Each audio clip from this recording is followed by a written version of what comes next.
Del Padre, y del Hijo, y del Espíritu Santo. Alabado sea Jesucristo.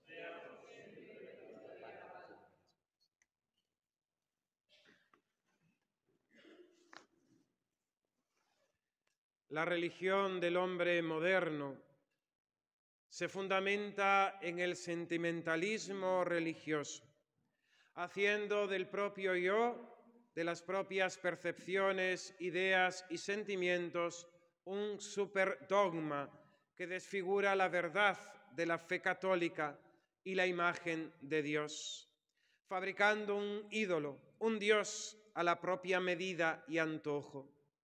Todas las verdades de la fe son tamizadas, condicionadas, aceptadas o rechazadas, según mis sentimientos, según mis emociones, según mis percepciones.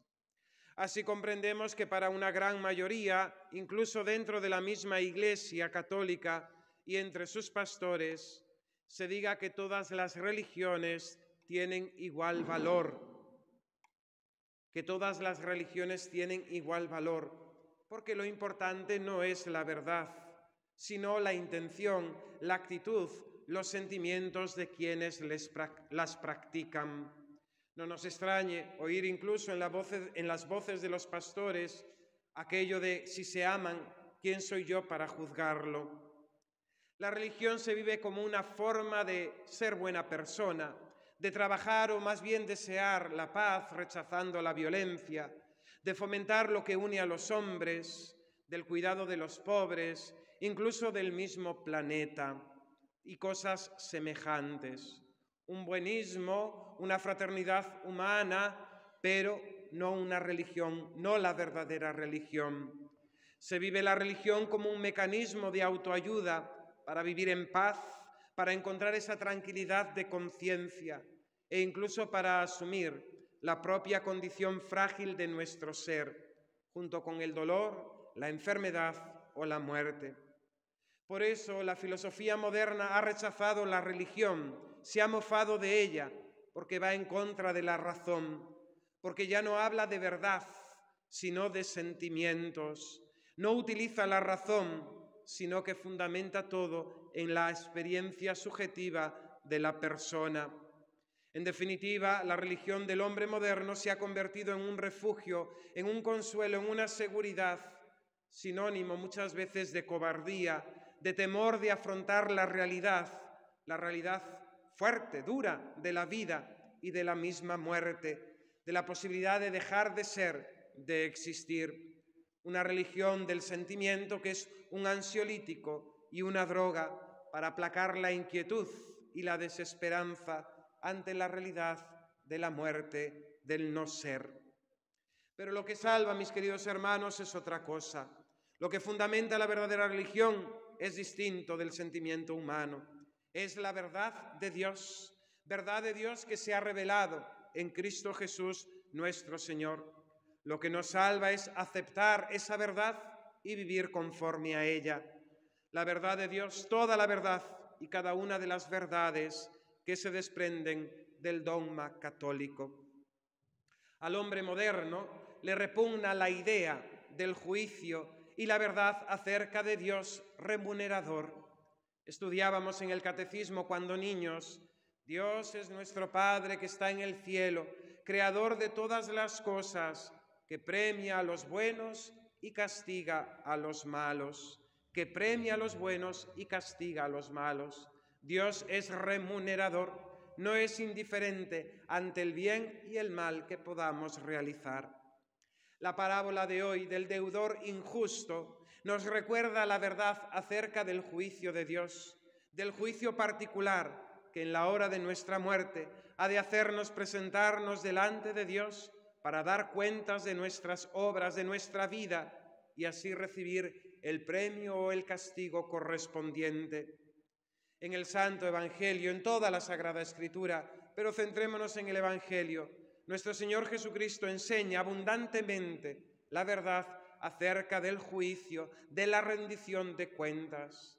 La parábola de hoy, así como aquella tan hermosa del rico Epulón y del pobre Lázaro, la parábola de los talentos, la del trigo y la cizaña, la del hombre que había conseguido una buena fortuna y se echó a descansar, como tantas otras, nos recuerda que al final de la vida, en la muerte, habremos de ser juzgados. Al atardecer, como dice San Juan de la Cruz, nos examinarán del amor. Tendremos que presentarnos ante el juicio de Dios. Es verdad de fe, y así lo proclamamos en el credo. Nuestro Señor Jesucristo, sentado a la diestra del Padre, vendrá para juzgar a vivos y muertos, acompañado de sus ángeles. Todos y cada uno de los hombres que hayan existido en la historia de la humanidad, habremos de comparecer ante el Señor para dar cuentas de nuestra administración, para dar cuentas de nuestras deudas, para dar cuenta de nuestra vida. Habrá un doble juicio, el juicio final y el juicio particular. El juicio final será universal. Compareceremos todos los hombres y todas las naciones delante de Dios y será manifiesta la sentencia a toda la creación. El juicio particular es aquel que cada uno inmediatamente en la muerte recibe y precede al juicio final. El doble juicio se fundamenta en que cada hombre como sujeto singular tiene responsabilidad sobre sus propios actos y por ello ha de ser juzgado por Dios. El juicio general, final, será también parte de esta realidad del hombre, que no es aislado, no vive solo en el mundo, sino que forma parte de una humanidad, de una sociedad, de un colectivo, y tendrá que comparecer también como miembro del género humano y de la sociedad ante Dios nuestro Señor. El juicio final, dicen los teólogos, será más aparatoso, más vistoso, más solemne. Vendrá Jesucristo, vendrá de los cielos, acompañado de sus ángeles, las trompetas, todos los signos del final de los tiempos, y todas las naciones comparecerán ante aquel que es el juez del universo. Pero tiene menor importancia el juicio final al juicio particular, en el que inmediatamente en nuestra muerte se nos dará la sentencia de vida o la sentencia de muerte, la sentencia de cielo o la sentencia de condenación, la bienaventuranza con Dios o la desgracia de la condenación eterna. Cuenta el padre Rollo Marín que un religioso murió con fama de santidad. Sus hermanos de hábito le acompañaban en las horas de agonía y uno de ellos, joven, le preguntó: «Padre, ¿tiene usted miedo a la muerte? Padre, ¿está usted preocupado por la muerte?». Y aquel santo religioso le respondió: «La muerte no me preocupa nada, ni mucho ni poco. Lo que me preocupa muchísimo es la aduana, el juicio de Dios. Después de morir tendré que pasar por la aduana de Dios y me registrarán el equipaje. Eso sí que me preocupa». ¿Cuándo tendrá lugar el juicio particular? Inmediatamente después de la muerte real. Y aquí hemos de distinguir la muerte aparente de la muerte real.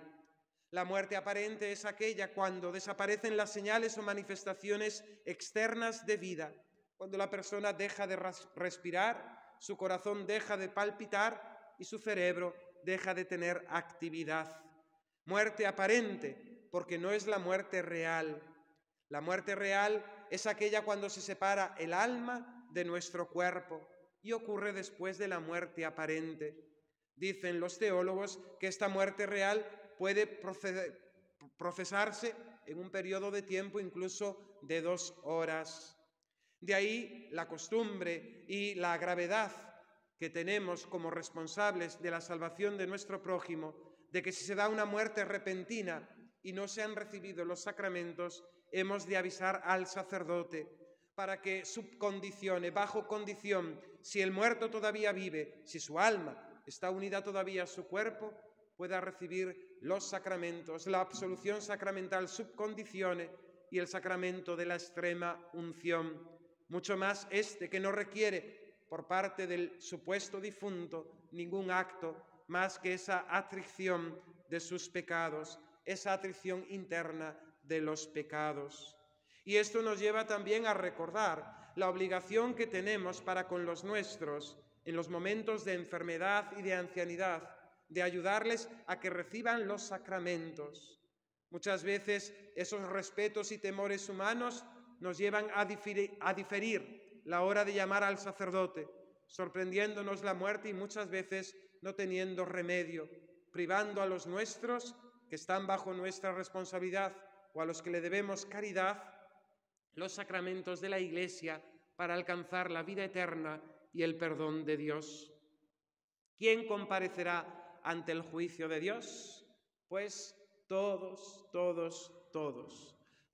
y cada uno de los hombres, desde el inicio del mundo hasta el final de los tiempos, los buenos y los malos, los ricos y los pobres, los creyentes y los no creyentes, todos los hombres han de presentarse ante el juicio de Dios, pues la muerte nos iguala a todos y todos habremos de responder de aquello que hemos recibido de Dios, que es el don de la vida, y con ella todos los demás dones que nos ha otorgado.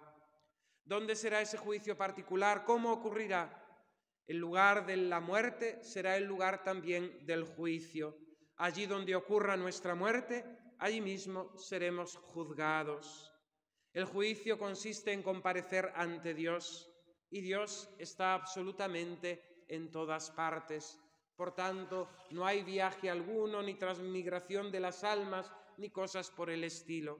Allí donde nos encuentre la muerte, allí será el juicio de Dios, de forma inmediata. El alma, una vez que se separa del cuerpo, adquiere un nuevo modo de vivir y se da cuenta de que Dios la está mirando. Lo percibirá con toda claridad. No verá a Dios en aquel juicio particular. Esto es la beatitud, ver a Dios, la bienaventuranza, sino que el alma, una vez separada del cuerpo, contempla claramente su sustancia, su propio ser, se ve a sí misma con toda claridad y viéndose a sí misma, al mismo tiempo, contempla toda su vida, hasta los más mínimos detalles de ella, hasta aquello que se ha olvidado y todo lo más recóndito del corazón. Lo veremos todo reflejado de forma inmediata en nuestra alma y veremos que Dios lo está mirando, que Dios lo está observando. Mirada divina que lo abarca todo, mirada divina a lo que nada se escapa. En el juicio particular no veremos a Dios cara a cara, no veremos su esencia, ni tampoco a nuestro Señor Jesucristo, ni estará a nuestro lado el ángel, no veremos al ángel de la guarda, ni al mismo demonio. No habrá desfiles de testigos, ni acusadores, ni nada semejante a los juicios de este mundo. Nos veremos a nosotros mismos, solo a nosotros mismos, delante de la mirada de Dios, y con nuestra vida y con todas nuestras obras recibiremos la sentencia divina. Y el alma percibirá claramente que la sentencia dictada es justa, que la merece, pues la merecen sus obras. ¿Cuánto durará aquel juicio? ¿Cómo será? Será instantáneo. En un abrir y cerrar de ojos recibiremos la sentencia para toda la eternidad, para toda la eternidad. ¿Y cuál será la materia del juicio? ¿Qué será lo que veremos en ese instante? Pues como una película pasará delante de nosotros de forma inmediata todas nuestras acciones, las acciones buenas, pero también todas las acciones malas, aquellas grandes hazañas o obras que hayamos realizado, como también aquellas más pequeñas e insignificantes. Pasarán en segundo lugar también todas nuestras palabras, todo lo que habremos dicho, nuestras alabanzas y rezos a Dios, como también aquellas palabras que hayamos proferido en vano, aquellas palabras de murmuración, de crítica, de queja, aquellas palabras de crítica, aquellas palabras de insulto, aquellas palabras airadas. Todo pasará delante de nosotros e irá haciendo balancear el peso para un lado o para otro. Pasarán no solamente las acciones, no solamente las palabras, sino también los sentimientos más íntimos de nuestra alma. Todo será claro en la presencia, bajo la mirada de Dios nuestro Señor. E incluso lo más recóndito de nosotros mismos aparecerá claramente para ser juzgado delante de la santidad de Dios nuestro Señor. Esos sentimientos de nuestro corazón, los buenos, pero también aquellos sentimientos malos y retorcidos como nuestras intenciones. ¿Qué más aparecerá en esa película? Aparecerán también todas las cosas que debíamos haber hecho y no hemos cumplido. Nuestros deberes, particularmente llamamos a esto el pecado de omisión. Por nuestras perezas, por nuestras negligencias, por nuestra poquedad y nuestra falta de visión sobrenatural, todo aquello que no hayamos hecho y estaba a nuestro alcance para gloria de Dios y salvación de nuestras almas. ¿Y se terminará aquí? No. También veremos en la película aquellas consecuencias de nuestras acciones, las buenas, pero también las malas. Y muy particularmente veremos aquellos pecados de nuestros prójimos en los que nosotros hemos tenido la culpa o hemos sido la causa. También serán motivo de nuestro juicio. ¿Habrá lugar al arrepentimiento en la presencia de Dios? Es un pensamiento muy actual de esta religión del sentimiento. Presentarnos delante de Dios y a pesar de la sentencia ser de condenatoria, pensar que vamos a tener la oportunidad de decir: Dios mío, perdóname, te amo, pero no habrá lugar para ello. La sentencia será definitiva e irrevocable. No habrá lugar al arrepentimiento después de la muerte. La sentencia es una sentencia divina y por tanto no tiene error, es perfecta, no cabe apelación ni reclamación alguna. Será tan clara la sentencia como clara hayamos visto el discurrir de nuestra vida y de nuestras obras. ¿Cuándo se pronunciará esa sentencia? Inmediatamente, en el momento de nuestra muerte. La Iglesia, por el Papa Benedicto XII, declaró que el destino de las almas es inmediato. Después de la muerte, inmediatamente, las almas que vayan al cielo entrarán en el cielo. Aquellas que han de purgar sus faltas y las penas del pecado irán al purgatorio, y las que sean condenadas irán al infierno. La paciencia de Dios es nuestra salvación. El pensamiento del juicio hemos de tenerlo muy presente en nuestro día a día, porque nadie sabe cuánto nos queda de vida, porque no sabemos cuándo Dios nos llamará a su presencia y no sabemos tampoco cuándo nos sorprenderá la muerte. Hemos de aprovechar la paciencia que Dios tiene, como dice el apóstol San Pedro, porque esta es nuestra salvación, en cuanto que Dios nos deja el tiempo para que nos arrepintamos y ajustemos nuestras cuentas, para que le pagamos todo lo que le debemos. Ahora hemos de remediar nuestros delitos y nuestras culpas, mediante principalmente la penitencia y las buenas obras que practiquemos, aquellas obras de misericordia. Así lo dice el sacerdote después de la absolución sacramental. La pasión de nuestro Señor Jesucristo, los méritos de la bienaventurada siempre Virgen María y de todos los santos, el bien que hagas y el mal que puedas sufrir te sirvan como remedio de tus pecados, aumento de gracia y prenda de vida eterna. Muy particularmente hemos de perdonar las ofensas, perdonar a nuestros deudores, como Dios perdona nuestras deudas, nuestras ofensas y nuestros pecados. Si Dios obra con tanta misericordia para con nosotros, como nosotros no habremos de perdonar a aquellos que nos han ofendido, a aquellos que son nuestros deudores. Pensemos, mis queridos hermanos, que la única petición del Padre Nuestro que nuestro Señor Jesucristo ha puesto condicionada ha sido el perdón de nuestras deudas. Padre nuestro, perdónanos nuestras deudas como también así nosotros perdonamos a nuestros deudores. Si no perdonamos a los que nos hacen mal, un perdón que exige no solamente el no tener rencor ni deseo de odio o venganza, sino el deseo del bien y hacer el bien a aquel que nos ha hecho el mal, no podremos esperar el perdón de Dios nuestro Señor.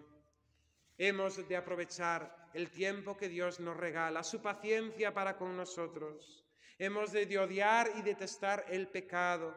Hemos de revestirnos, como nos decía el apóstol, de la armadura de Dios para la lucha y el combate cristiano, practicando las virtudes, embelleciendo nuestra alma y sabiendo que durante esta vida, si queremos alcanzar la salvación, hemos de combatir, hemos de luchar, no contra hombres de carne y hueso, sino contra las potencias celestiales que luchan contra nosotros. Pensemos muy frecuentemente en el juicio de Dios. Hagamos muy frecuentemente examen de conciencia, todos los días, en la noche. No dejemos de hacer este examen de conciencia y hacer acto de contrición. Que nunca nos encuentre la noche en pecado mortal, pues no sabemos si al día siguiente abriremos nuestros ojos a la luz del día. No sabremos si la paciencia de Dios se terminará y llegará a su límite. Pidamos la gracia al Espíritu Santo para conocer nuestros pecados y poder acusarnos ahora de ellos y hacer penitencia. Algo así dice San Ambrosio: he aprovechado toda mi vida para acusarme delante de Dios, para que en la hora del juicio no tenga de nada que acusarme el divino juez. Entonces podremos vivir deseando el juicio de Dios como Santa Teresita. Sí, incluso podremos desear el juicio de Dios, pues como decía ella, tan llena de amor de Dios, tan deseosa de encontrarse con su amado, qué alegría pensar que seré juzgada por aquel a quien amo tanto. Y como dice San Agustín, el que nos ha de juzgar es aquel que quiso morir por nosotros en la cruz. No dejemos de hacer el examen conciencia y vivamos cada día, cada instante, como si tuviéramos que comparecer ante el juez divino, ante Cristo nuestro Señor, y ser así retribuidos según nuestra vida, según nuestras obras. Que así sea. En el nombre del Padre, y del Hijo, y del Espíritu Santo. Amén.